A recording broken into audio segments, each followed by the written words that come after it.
Història al descobert. Una producció de Can Llauner per a Ràdio Fogars. Idea original i producció Josep Zaquier. Hola a tothom. Benvinguts a un nou programa d'Història al descobert. Avui us presentem un documental molt controvertit. Ja per la temàtica i també per les teories que s'hi exposen. Aquest documental es diu El llinatge prohibit. Tots han sentit parlar del Codi da Vinci, Dan Brown, el seu autor, de Rennes-le-Château, els misteris que poden existir al subsol d'aquest poble situat al sud de França, en plena línia de castells càtars, maçons, priorat de Sió. Què hi ha de cert en tot això? Què hi ha de mentida? Aquestes teories són exagerades? Són senzillament una blasfèmia? Doncs bé, aquest documental, El llinatge prohibit, investiga la teoria prohibida i perseguida per l'Església que diu que Jesús es va casar amb Maria Magdalena i aquesta va acabar fugint al sud de França amb el seu fill, als indrets de Rennes-le-Château. És realment aquest documental una aventura digna d'Indiana Jones. El director de cine, Bruce Burgess, i el seu equip busquen la misteriosa societat secreta coneguda com el Priorat de Sió.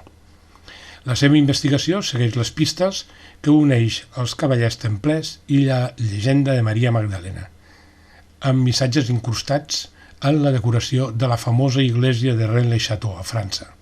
És una església que el pare Berenguer Saunier es va encarregar de reformar i de carregar-la d'exotisme, de mitologia i potser de misteris i pistes per trobar quelcom. A part de tot, sigui cert o sigui mentida, jo us aconsello fer aquest viatge. És a molt poques hores d'aquí de casa i disfrutareu. Disfrutareu molt perquè us impregnareu d'un cert misteri. A part que el 90% de la gent que va a Rennes passa per l'església, va pel cementiri i alguns d'ells hi busquen coses.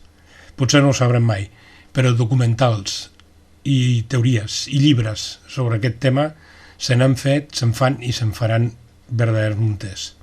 Doncs bé, aquest Bruce Burgess, que és a més en primera figura el narrador del documental, descobreix al final un cofre enterrat amb artefactes de Jerusalem que daten del segle I i també una tumba plena de tresors, amb un cadàver mumificat embolicat amb una mortalla portant una creu roja, tal com si fos un templer. És veritat? És, com es diria, teatralització? És atrezzo? Bé, deixem que el documental ens ho vagi a explicar i cadascú de vosaltres quedeu-vos amb la teoria que us agradi més.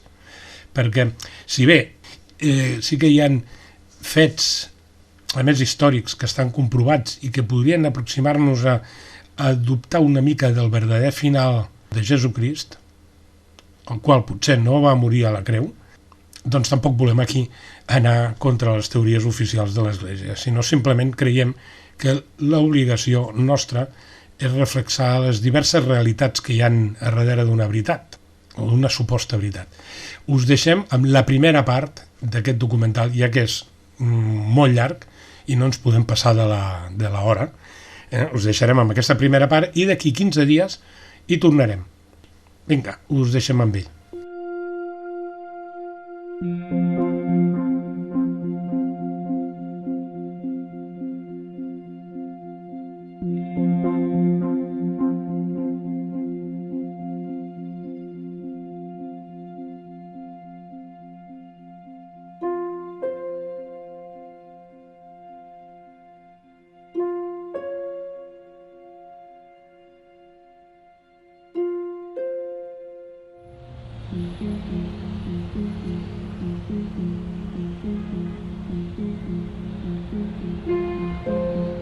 El Código da Vinci fue un bestseller durante más de 2 años. Es cierto que la novela presenta una visión poco ortodoxa de la historia de la Iglesia. pero esa era la intención de su autor, Dan Brown. En el libro se supone que María Magdalena fue la amante, si no la esposa, de Jesucristo, y que habrían tenido una hija de la que descendería la estirpe de los reyes de Francia. Cuando el autor de El Código da Vinci dijo que esperaba que su bestseller sirviera como catalizador para discutir la fe, la religión y la historia, no contaba con el ataque que sufriría por parte de uno de los principales cardenales de Italia, Tarcisio Bertone, de Génova. El Código da Vinci es una farsa. Se aprende más de historia y de teología viendo Los Caballeros de la Mesa Cuadrada de los Monty Python. Lo que ha atraído a los lectores de El Código da Vinci es su tema central, que Dan Brown define como un hecho, la existencia de una misteriosa sociedad europea conocida como el Priorato de Sion, que lleva siglos guardando un secreto de enorme trascendencia, que Jesucristo se casó con María Magdalena y que su descendencia vive en Francia. No es de extrañar que haya desatado la ira de muchos cristianos y del propio Vaticano, mientras otros se preguntan si hay algo de verdad en todo esto.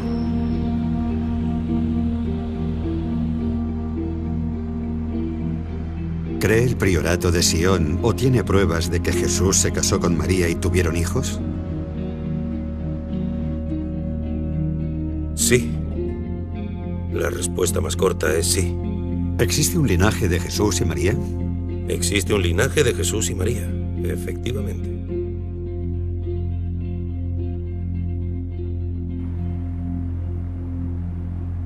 Hace 3 años decidí investigar lo que muchos consideran el mayor secreto de todos los tiempos. La verdad sobre el auténtico Jesús de Nazaret y su relación con María Magdalena. Yo no soy arqueólogo ni historiador. Solo soy un director de cine fascinado por las enormes implicaciones de esta historia. Y me planteo las mismas preguntas que mucha gente sobre el Jesús de la fe versus el Jesús de la historia. Según el Vaticano, la idea de un matrimonio con descendencia es descabellada. Pero llevo toda la vida investigando historias que muchos consideraban inciertas o imposibles de resolver, y esta no era distinta. Simplemente las probabilidades eran mayores. Es un tema oculto, ¿verdad? Podríamos decir que es... Sí, es una historia tan arriesgada que nadie se atreve a contarla. Va más allá del mito, la leyenda o el arte, porque es demasiado peligroso afirmar que es un hecho.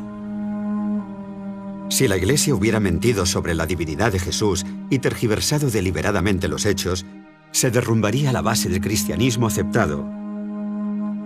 No me convencía la versión que da la Iglesia de los hechos, ni tampoco la de toda una conspiración sobre el linaje.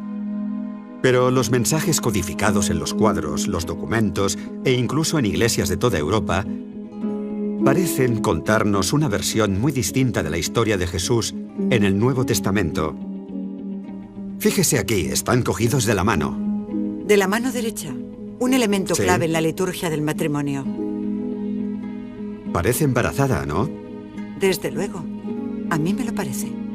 El éxito del Código da Vinci ha puesto en conocimiento del tema a tanta gente que ahora hay que zanjarlo de alguna forma, o bien demostrar que es falso, o bien demostrar que es cierto. De ser cierto, quería encontrar pruebas de peso. Documentos o incluso reliquias que arrojaran una nueva luz sobre la idea de un linaje. Cualquier otra cosa no bastaría. Sabía que las posibilidades eran mínimas. Lo más normal era que cualquier prueba útil se hubiera echado a perder, hubiera sido destruida o confiscada por el Vaticano. Utilizan el poder, el dinero, la manipulación. Son expertos en todo eso. En el archivo del Vaticano hay cosas que todos daríamos cualquier cosa por ver. Pero se rumoreaba que algunas de las pruebas habían sobrevivido desde hacía siglos, bajo la protección de una sociedad secreta llamada el Priorato de Sion. Bruce, sé que estás ahí. No acudas a la cita de esta noche, ¿vale? Hola, Hola, buenas noches. encantado. Voy con un par de cámaras. ¿Podemos subir? Sí, no hay problema. Subid, chicos. El Priorato de Sion existe hoy en día. Es una sociedad secreta. Pero ¿y si hubieran falsificado esas pruebas, ese supuesto cuerpo de Jesús o pruebas del matrimonio entre María y él, Eso sí que generaría polémica de verdad. En 1979, el gran maestre del priorato de Sion, Pierre Plantard de Saint-Clair, afirmó que los primeros reyes de Francia, los merovingios, contrajeron matrimonio con los descendientes de Jesús y María Magdalena, creando la Sang Real, un linaje real, el verdadero Santo Grial. En esto se centra el bestseller El Enigma Sagrado, primer libro que acercó estas ideas al gran público y que más tarde inspiraría El Código da Vinci de Dan Brown.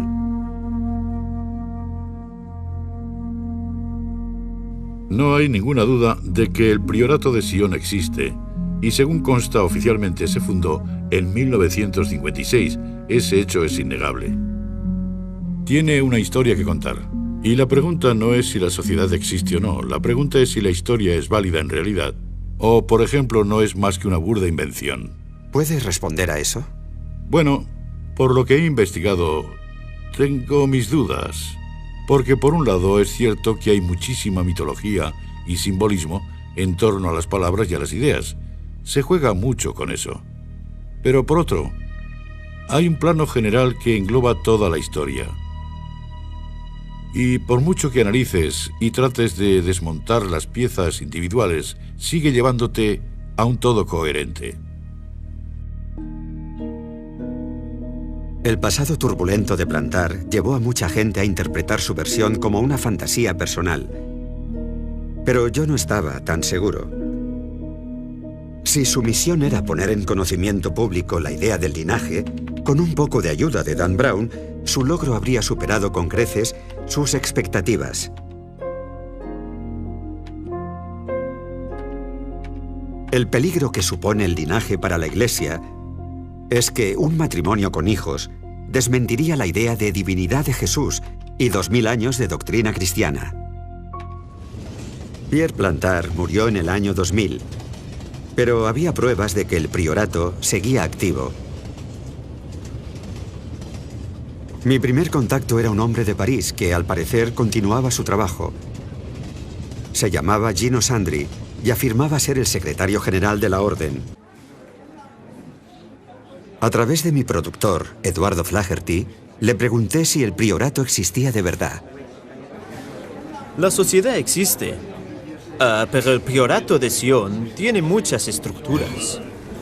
Desde que en 1956 se decidió convertirla en una organización pública, hay un mensaje que han querido dirigir a un grupo muy concreto. Tenéis ciertas cosas. Sabemos que tenéis esas cosas y nosotros tenemos otras.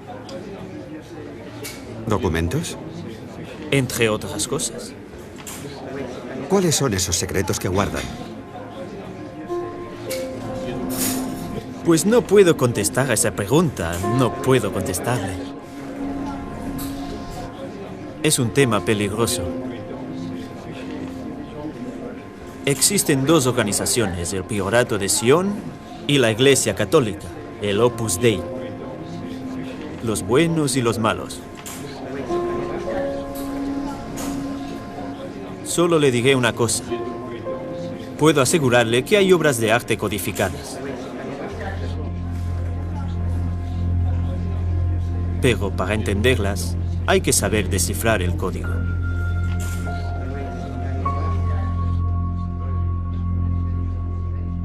Gino Sandri se erigió como portavoz del priorato a mediados de los 80 y en la actualidad dice ser su mayor representante. Ha emitido varios comunicados de prensa en nombre de la organización y de sus palabras se desprende que el priorato sigue operativo. He intentado contestar a todas sus preguntas, intentando no darle la verdad, sino los medios que le permitan descifrar la verdad. ¿Cree que vamos en la dirección correcta? Sí. Al final de la entrevista, con las cámaras ya apagadas, un hombre que estaba al fondo del café se acercó. Escribió algo en un papel y se lo entregó a Sandri. No sé quién era ni qué escribió, pero la reacción de Sandri era evidente. ¿Estás en peligro, Gino?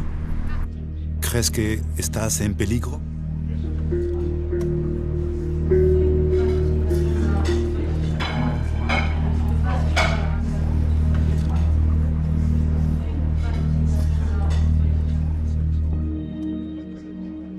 Sandri dijo que una de las obras de arte codificadas a las que se refería era Los pastores de Arcadia, de Nicolas Poussin, un artista francés del siglo XVII del que se rumorea que fue miembro del priorato. Retrata a un grupo de pastores estudiando una lápida en un campo, y uno de ellos señala una inscripción en latín: Et in Arcadia ego. Es un anagrama, también en latín. Voy a consultar mi agenda. Cuando transpones las letras, obtienes et ego in arca Dei y actúo en nombre del sepulcro de Dios. ¿Hay algún juego implícito? Oh, por supuesto que hay un juego implícito. Hay un juego que atrajo muchísimo al autor del Código da Vinci, Dan Brown, al que le encantan los rompecabezas. Pero, ¿quién está jugando? ¿Con qué objetivo? Tim me aseguró que el linaje existe y que él mismo ha conocido a algunos de sus miembros. Estuve unos 8 o 9 años investigando la historia y buscando formas de corroborarla. Y llegamos a la conclusión de que, aunque no puede demostrarse con certeza, su afirmación de que son descendientes de Jerusalén sí puede afirmarse por las pruebas y también documentos acumulados durante casi 8 siglos, que esa gente ha preservado la historia de que Jesús no vino al mundo para morir en la cruz y redimirnos del pecado, sino para revelar un camino espiritual de iniciación hacia el conocimiento sagrado o gnosis. Esta tradición se acepta en Francia desde hace muchos siglos. Entonces, ¿hay un linaje? Sí, sin ninguna duda.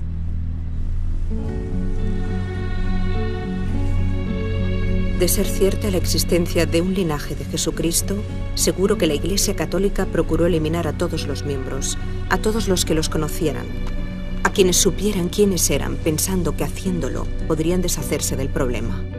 Intentaron deliberadamente evitar que la gente se hiciera eco de versiones alternativas de la vida de Jesús. Fui al archivo de París para ver qué más podía averiguar del priorato de Sion. En la sala de reprografía encontré un documento llamado Le Serpent Rouge, la serpiente roja. Me dijeron que podía contener una referencia codificada al linaje, a través de temas históricos. Se hablaba de la reina del reino perdido, enterrada en el subsuelo, en un nuevo templo de Salomón, llamada Magdalena. Parecía referirse a la tumba de María Magdalena. Y en un giro extraño y siniestro, los 3 supuestos autores del documento aparecieron muertos en cuestión de 24 horas, unas semanas después de que apareciera en la biblioteca. ¿Los asesinaron por revelar los secretos? Y en ese caso, ¿quién fue? Llamé a uno de los pocos académicos que realizó un estudio real sobre el priorato de Sion para saber cuál era su opinión. ¿Cree que el priorato es real o es un engaño? Esa pregunta no se puede contestar con un simple sí o un no. Creo que mucha de la información que aparece en los documentos del priorato no es cierta, es engañosa. Presenta una historia falsa de la organización. Pero la pregunta ¿es todo un engaño? Algunas de las afirmaciones de los documentos del priorato están contrastadas. Lo verdaderamente extraño e incluso siniestro es que en la mayoría de estafas no se lleva material encubierto a una biblioteca nacional, donde es tan difícil de encontrar si no se busca concienzudamente. Esa clase de comportamiento Es muy raro. No acaba de encajar con otros grandes engaños de la historia. ¿Qué opina de la denominada conspiración del linaje, supuestamente vinculada a la mitología del priorato? Bueno, según el Concilio de Nicea, Jesús tenía parte humana y parte divina. Era ambas cosas.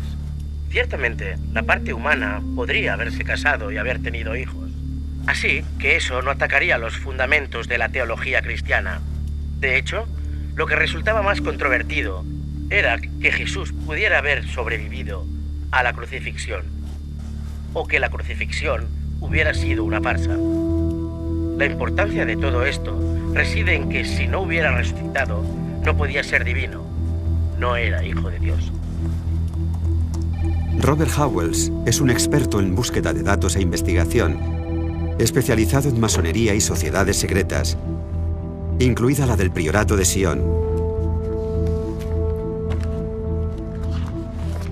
Después de pedirle que intentara establecer contacto con el círculo interno del priorato, comenzó a recibir emails detallados. Lo que parece que están haciendo es preparar el terreno para el público general. Es como si fueran haciendo públicas ciertas ideas que requieren un lento proceso de aceptación.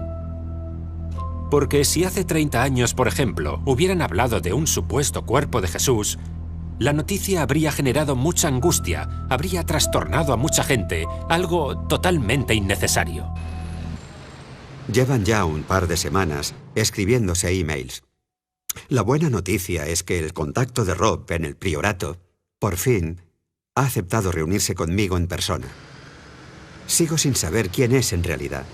No sé por qué ha aceptado verme, ni lo seguro que será, pero creo que merece la pena asumir el riesgo. Si el contacto de Rob pertenece al círculo interno del priorato, será la primera vez en 30 años que se graba a alguien de esa importancia. Podría ser un éxito. Nos ha pedido que no llevemos cámara, pero cogeré la grabadora igualmente y haré lo que pueda. Tu actitud es crucial en esto. Absolutamente crucial. Sí, tu intención. La manera en que trates las cosas, el tratamiento de la información es imperativo. Sospecho que hay mucho más por descubrir en los alrededores de Rennes-le-Château. Podría darse la situación de que alguien encontrara algo, como esa tumba, o incluso unas pequeñas catacumbas, y descubriera algo de un impacto global. El pueblo de Rennes-le-Château era una referencia interesante, porque supuestamente, a finales del siglo XIX, en él se hallaron pergaminos considerados pruebas irrefutables de la existencia del linaje. Pero según fuentes de esa época, el Vaticano no tardó en movilizarse para eliminar el hallazgo, pagando al sacerdote que los encontró, y nunca se volvieron a ver. El nombre del sacerdote les resultará familiar a los lectores de El Código da Vinci, Berenguer Saunier. Rob me había reenviado 100 emails de su contacto en el priorato. Sus afirmaciones y datos eran fascinantes, pero ¿era verdad algo de aquello? ¿Cree que es miembro del priorato de Sion? Sin ninguna duda es miembro del priorato de Sion. He visto pruebas suficientes. Hemos tenido muchas conversaciones. El material que me ha facilitado no solo demuestra que es una fuente fiable y que está muy metido en la organización, también manifiestan que el priorato tiene un enorme flujo de información interna sobre el misterio de Rennes-le-Château. Pese a la convicción de Rob de que su fuente era fiable, yo no estaba tan seguro. ¿Cómo sabía que ese hombre no se lo estaba inventando todo? Pensé que una solución sería ponerlo ante la cámara, bajo los focos, y ver cómo reaccionaba y qué decía. Así que, después de negociar durante semanas cómo y cuándo, Rob concertó una cita con él. ¿Cuál cree que es la misión del priorato?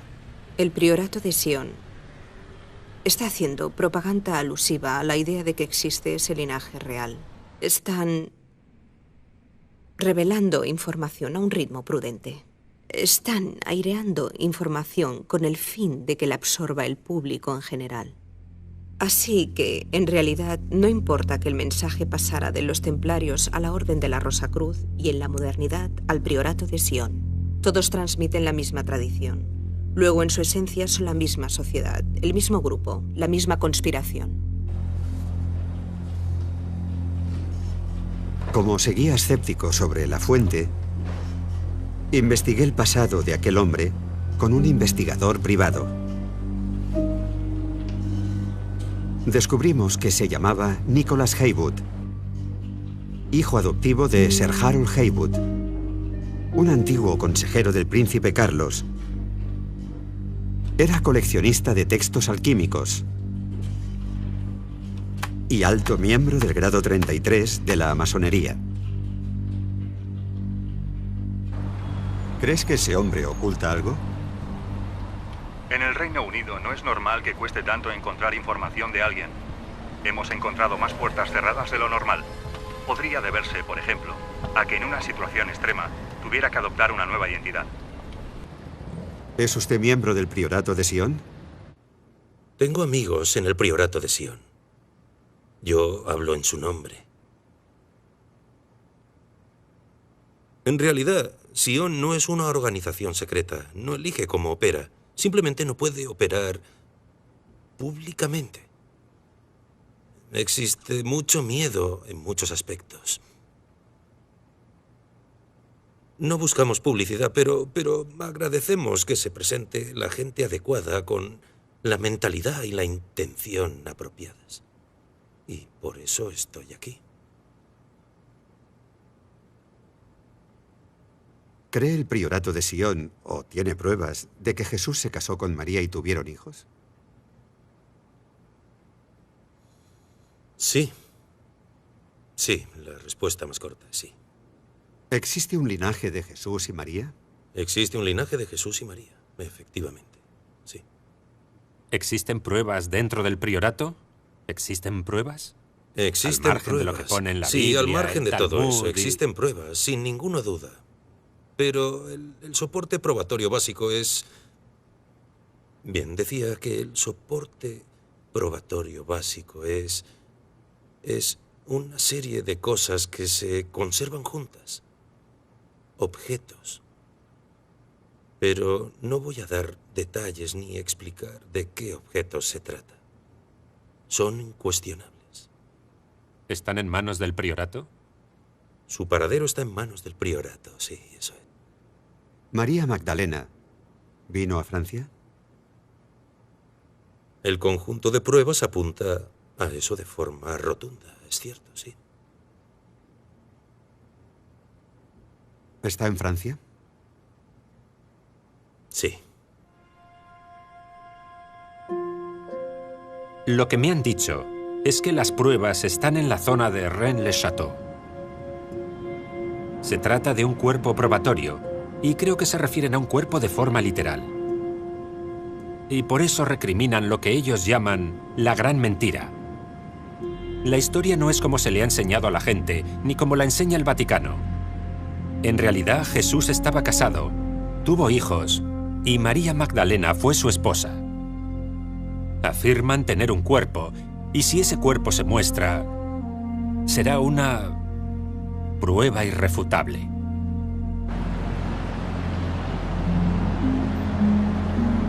Tiene un mensaje nuevo. Hola, Bruce. Soy yo. Escucha, cuando hemos revisado tu móvil y están casi seguros, los técnicos están casi seguros de que te lo han pinchado. No me preguntes cómo funciona, pero los chicos también están intentando investigar ese ruido del teléfono de tu hotel. Ese pitido. Y dicen que lo más probable es que esté pinchado también. Ten mucho cuidado. Llámame cuando puedas. Espero noticias de cómo ha ido tu cita. Ten cuidado. Adiós.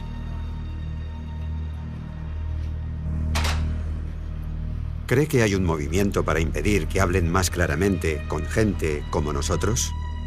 Sí. Hay quien se alegra y hay quien no. ¿Y cree que esa gente estaría preparada para dar un paso extremo con tal de impedirlo? No me pregunte más sobre el tema, por favor. Este último año se han producido 3 muertes de miembros de Sion. Todas ellas son sospechosas y todas ellas por causas idénticas. ¿Cuáles? Hemorragia cerebral o derrame. En el marco de la sociedad secreta, el entorno masónico, una hemorragia cerebral es, por ejemplo... ¿Indicativa del uso de cierto veneno? Sí, así es.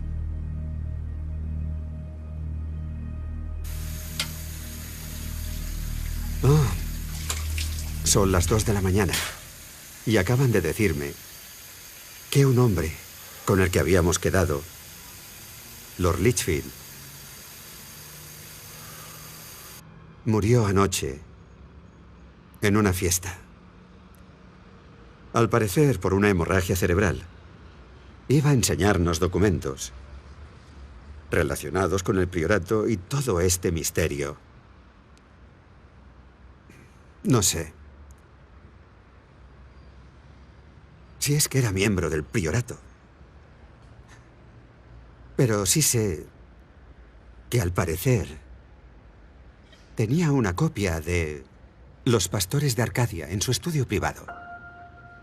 El cuadro que Gino Sandri describió como una de las obras codificadas de todo este misterio.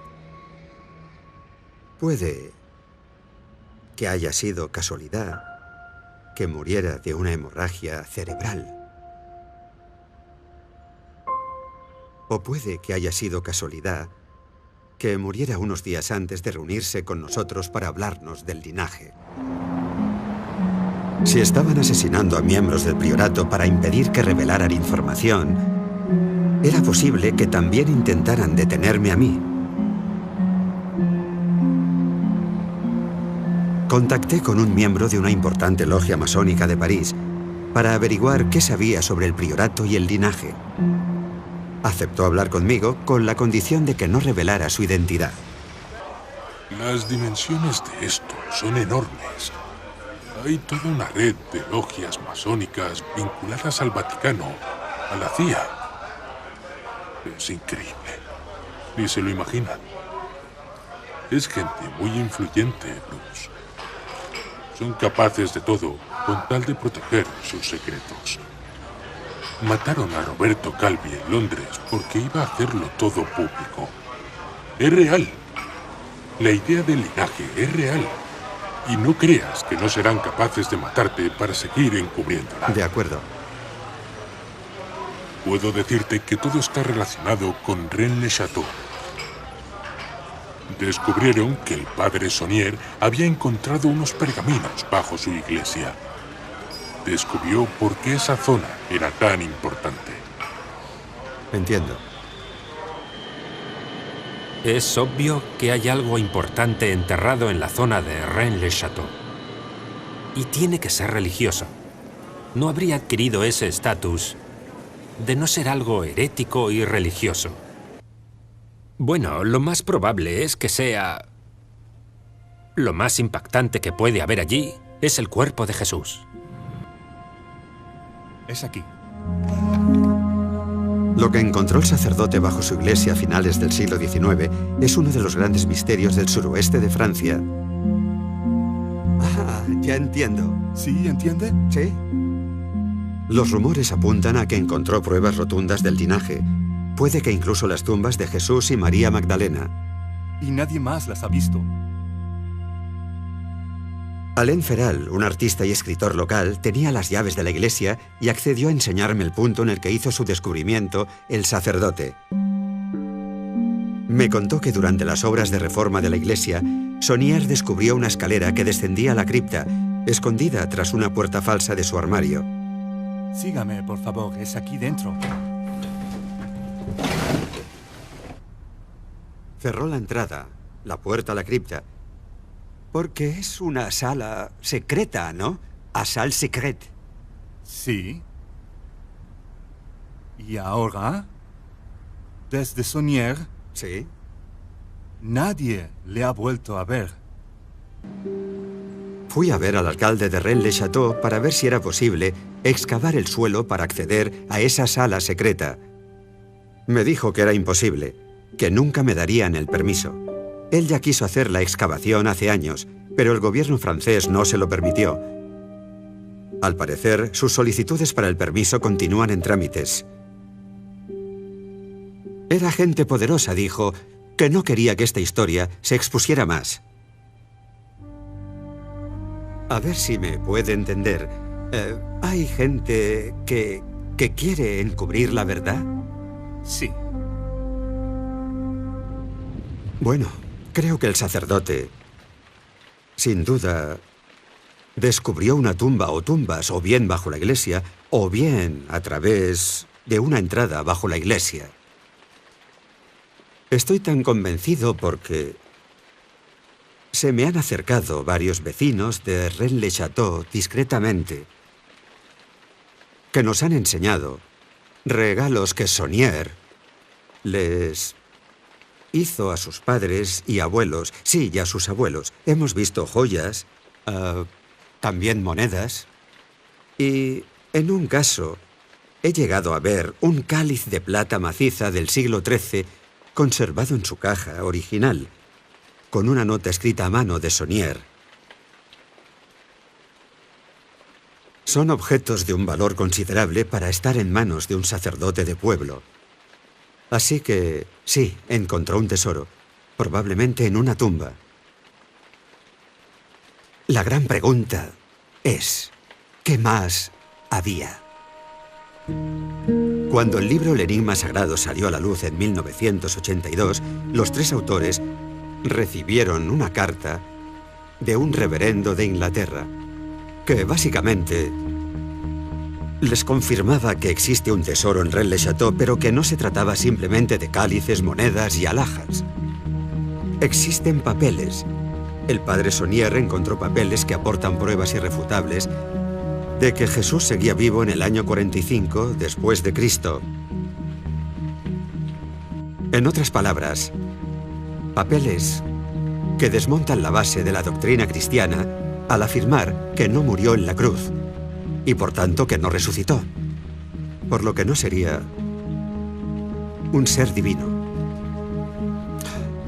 El reverendo les dijo que sabía todo aquello por un sacerdote que había tocado y traducido esos pergaminos en la iglesia de San Sulpicio, en París.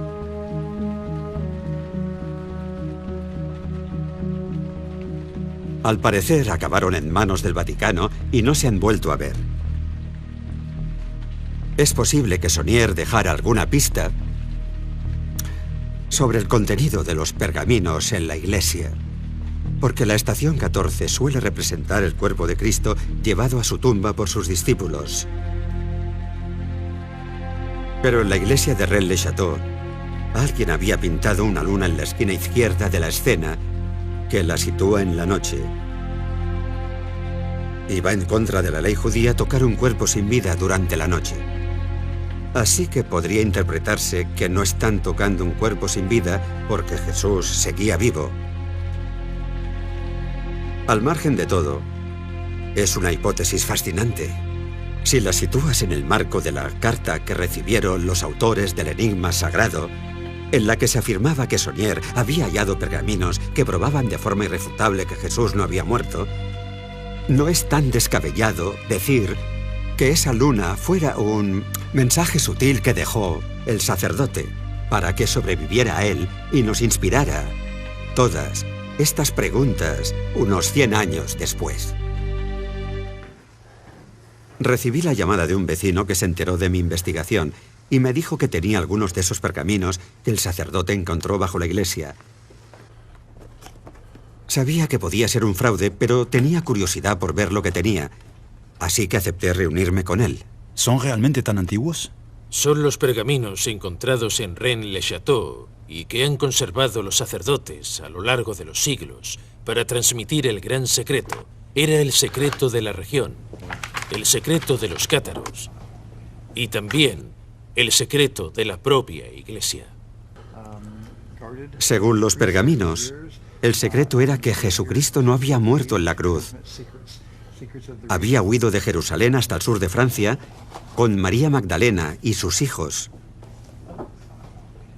Aparentemente, solo contenían pasajes de la Biblia en latín, pero utilizando este código para descifrarlo, aparecía un nuevo texto secreto. ¿Estás seguro de que es auténtico? Estoy totalmente convencido. Más que eso, estos papeles son incuestionables, sí. ¿Y de qué época datan estos documentos? Los más antiguos datan de la Revolución Francesa. ¿Son la clave de un mapa? Sí. Es un mapa simbólico, sin duda. Sí, es un mapa simbólico. ¿Acaso María Magdalena está enterrada en algún punto de este mapa? Sí, por supuesto. Y Jesucristo también. ¿Sabe en qué estado están los cuerpos? Si están embalsamados, son esqueletos o... A mí también me gustaría saber en qué estado están exactamente los cuerpos, si están embalsamados, momificados... Bueno, según dijeron los sacerdotes, sin duda, los cuerpos aún están momificados. Creo que me están llevando a pensar que tienen el cuerpo de María Magdalena. ¿Qué puedo decir? Esa es su percepción.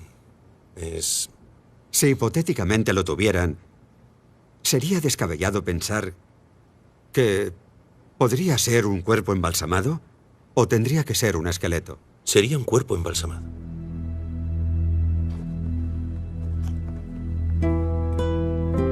Los pergaminos revelaban que los cuerpos embalsamados de María Magdalena, de Jesús y de sus hijos fueron enterrados en un templo subterráneo cerca de Rennes-le-Château.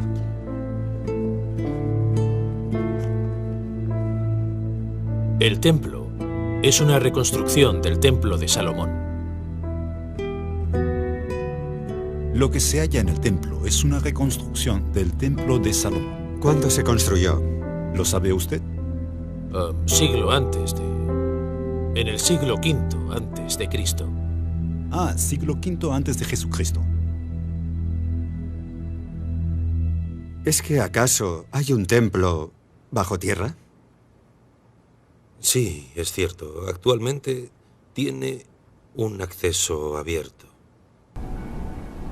¿También es una necrópolis? Algo así. No me gusta ese término, pero sí. Pero... ¿hay gente importante enterrada en él? Sí, hay objetos enterrados allí. Hay auténticos tesoros enterrados. A lo largo de los siglos se han ido depositando allí muchas cosas y aún quedan muchas por descubrir. ¿María Magdalena está enterrada en esa necrópolis? Sí, según se afirma en los documentos que tenemos aquí y en todas las vidrieras de la iglesia. Sí, está allí. Si ese templo está allí de verdad, será el lugar de las pruebas. Allí se encuentra el cuerpo probatorio. ¿El cuerpo de María? Ya sea el cuerpo de María, el cuerpo de Jesús, la cabeza de Juan el Bautista, allí es donde está. El priorato afirma que hace unos años se produjo un robo en una de sus direcciones de París y yo creo que es posible que así consiguiera ese hombre los pergaminos, que se trate de los pergaminos originales que encontró el sacerdote en Rennes-le-Château o de falsificaciones modernas. No tiene importancia mientras la información sea cierta, pero lo es. ¿Huyeron María y Jesús a Francia con sus hijos y están aquí enterrados? Había una fuerte creencia local de que así fue y de que hay algo sagrado en la zona de Rennes-le-Château. Pero nadie ha encontrado nunca nada.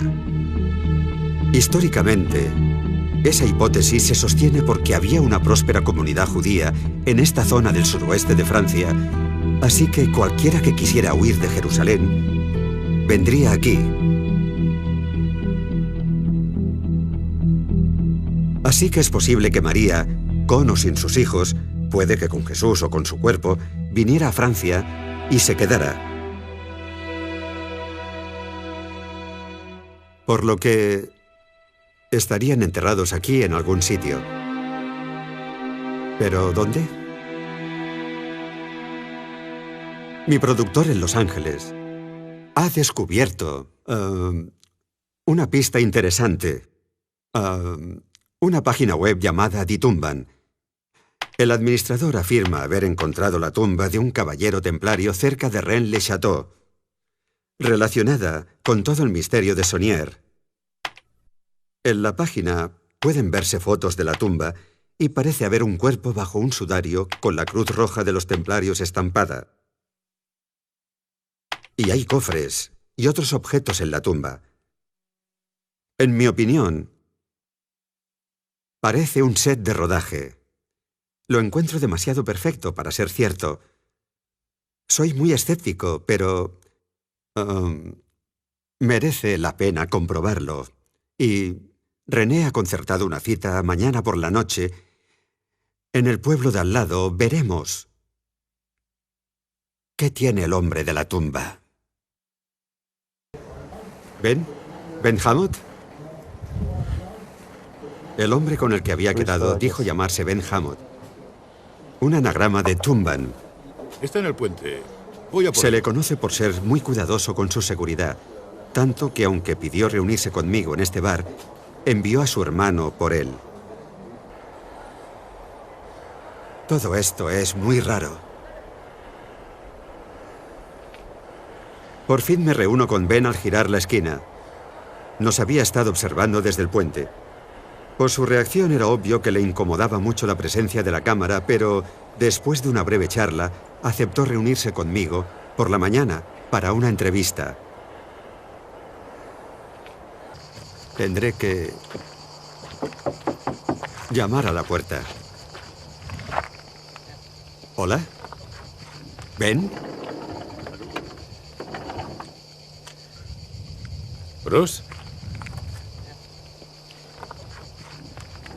Voy con un cámara. ¿Puedo pasar? ¿Vives aquí? Hogar, dulce hogar. Me contó que vino por primera vez a esta zona en 1999, con su hermano, en busca de un tesoro que habían visto en un documental de la BBC sobre Rennes-le-Château. Se pasaron días enteros en la iglesia buscando claves y mensajes secretos en las estatuas y los murales, intentando descifrar lo que consideraban un mapa secreto. 1 metro con 8 centímetros. Al final, después de muchos intentos y errores, descubrieron 4 puntos geográficos cercanos representados en la iglesia y que confluían exactamente en una cueva, en una montaña local. Había un pasaje hasta el fondo de la cueva.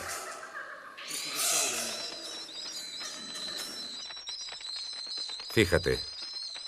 Acerca la cámara y grábalo. Íbamos a explorarla, pero estaba llena de arañas. Había muchísimas. Así que se me ocurrió introducir la videocámara con un alargador para ver qué había al girar la esquina, ponerla a grabar, girar la esquina y sacarla. Y si veíamos que había algo, merecería la pena adentrarse. En cuanto la puse a grabar y la introduje, desapareció hacia abajo al acceder a esa galería subterránea y pude ver por primera vez la tumba.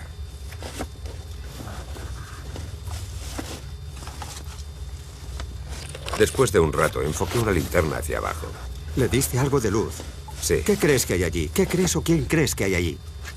No lo sé. Parece el enterramiento de un templario. Obviamente, no lo sabremos hasta que entremos, pero... ¿Pero es real? Pero es real, sí. Sin forma de acceder a la tumba y temeroso de revelar su paradero a nadie, Ben deliberó su descubrimiento unos días antes de volver a Rennes-le-Château. De nuevo, usando el mismo método que le había llevado hasta la tumba, identificó claves ocultas que, según él, había incrustado el sacerdote en la decoración de la iglesia. Un mapa secreto que podía sobreponerse al paisaje local. Y 1... 2 con 1, yo creo. Asoció la figura del demonio agazapado en la puerta de la iglesia a un antiguo paisaje pagano no muy lejos del pueblo, conocido como el sillón del demonio. Ben dijo que si imaginas al demonio sentado en él, su mirada apunta a un punto específico del suelo, a escasos metros. Encontré una botella. Y dentro estaba esto. Dios mío, fíjate. ¿Es la firma de Saunier? Sí.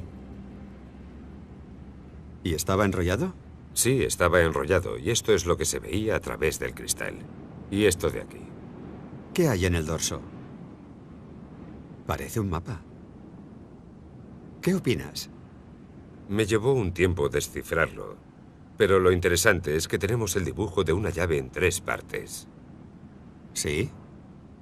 Y al descifrarlo pone: comienza en el comienzo, no la iglesia. Sí, María Magdalena. Comienzo o principio. Comienza, comienzo y Magdalena. Estas claves encriptadas llevaron a Ben y a su equipo a un lugar no muy lejos del pueblo. Un arroyo sagrado llamado el origen de Magdalena.